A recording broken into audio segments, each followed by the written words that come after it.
de palavras, de adjetivos, de conceitos sobre ela mesma é muito importante, porque a infância é a base da nossa vida para o resto da nossa vida. Um outro tipo de violência a que as nossas crianças estão expostas: serem cuidadas exclusivamente por profissionais. Então, crianças que têm uma babá para o dia, uma outra babá para a noite, uma outra babá para o fim de semana. Crianças que têm aula particular para fazer o dever, aula de natação, um esporte ou dança, uma música, uma outra atividade, várias atividades, uma agenda digna de um executivo, onde ela está sempre com adultos, ela está sempre num ambiente saudável, escolhido com muito critério, mas ela nunca está em casa, ela nunca está com um dos pais, ou ela está com muitas pessoas variadas. Essa criança também sofre um tipo de violência, o de não conseguir estabelecer um vínculo forte, confiável com uma pessoa especial. Isso também é preocupante.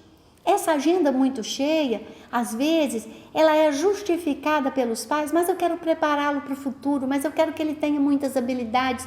Olha, as primeiras habilidades são construídas em casa, nas relações de amor com a família, especialmente com os pais. Tem tempo, dá tempo de ensinar o inglês, de ensinar o espanhol, de ensinar a música, de ensinar. E olha, fica mais tempo com a sua criança, conhece a sua criança, e aí você vai ter mais facilidade de escolher que atividades você vai oferecer para ela, porque você vai oferecer atividades que combinem com ela, que respeitem a maneira de ser dela. Porque eu costumo dizer muito no meu trabalho na clínica, uma criança só é pequena, mas é uma pessoa. Tem características próprias só dela e precisa ser respeitada nesse aspecto. Então, o que é necessário para você criar uma criança sem cair nesse perigo que é a violência? Algumas coisas são indispensáveis. Primeiro, pais emocionalmente disponíveis. Pais que tenham tempo, mas que tenham disponibilidade interna, vontade, prazer de estar com os filhos. Eu levo meus filhos na pracinha, eu levo sim. Aí você vai ver, tá empurrando a criança no balanço com uma mão e com o celular na outra. Disponibilidade muito pequena, né? A criança tá lá brincando na terra e ela tem que toda hora falar: mamãe, mamãe, mamãe, mamãe. E a mamãe não responde, a mamãe custa para responder. Quando ela responde, ela fala: menino, para de me gritar, para de me chamar, brinca, você veio aqui para brincar. Mas ele foi lá para brincar na sua presença. Ele brincando, ele fazendo coisas interessantes, é um desejo dele que você sinta-se maravilhada e que você se manifeste. Ele brinca para você um tempão e você precisa olhar. Então, pais emocionalmente disponíveis são pais que, quando estão com a criança, estão com a criança. E não é enquanto ela brinca, eu faço isso, isso e aquilo e tal. Né?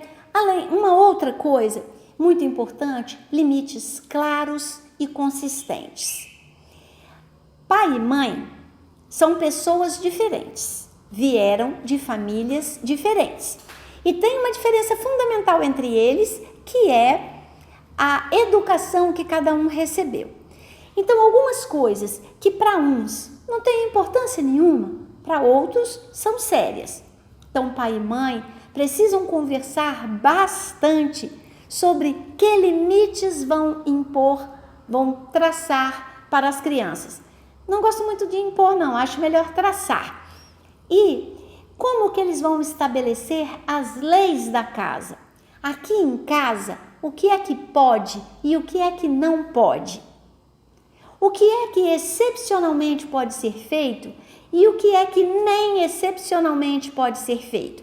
Então, limites claros e consistentes é isso. né? Que uma criança que ela percebe um conflito, coisas que a mãe deixa, o pai não deixa de jeito nenhum e vice-versa, ou ela vai ficar muito confusa, ou ela vai aprender uma coisa que vai dar muito trabalho para vocês num futuro breve, a manipular.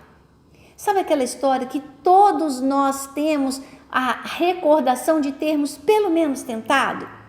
Vai pedir uma coisa que sabe que pai ou mãe, ou pai e mãe não vão deixar.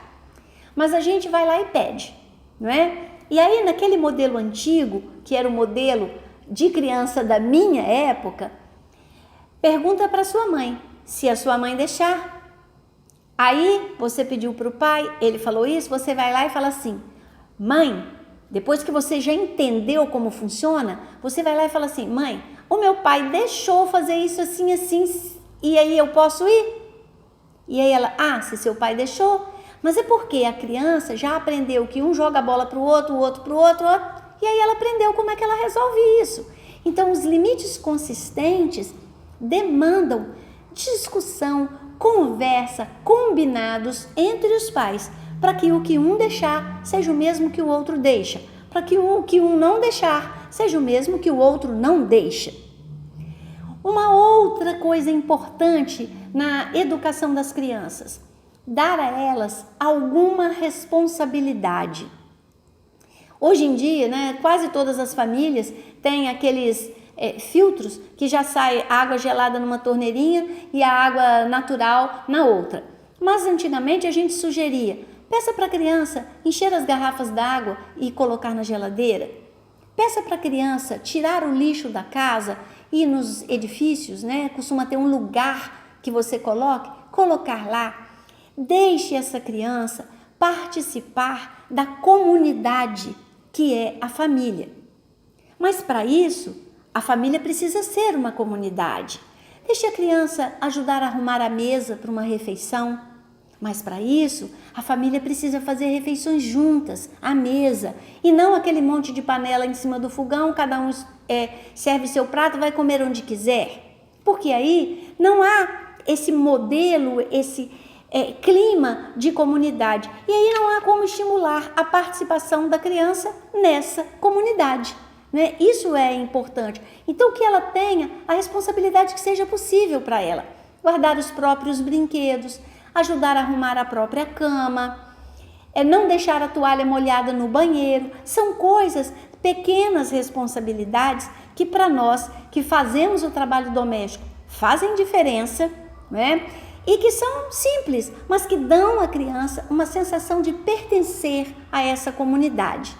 Mas olha, preste atenção, antes precisa existir essa comunidade, de fato. Um outro detalhe importante e que tem se mostrado cada vez mais importante: nutrição e sono adequados. Crianças que são apresentadas a alimentos saudáveis. Ela pode não gostar da primeira vez, reapresenta.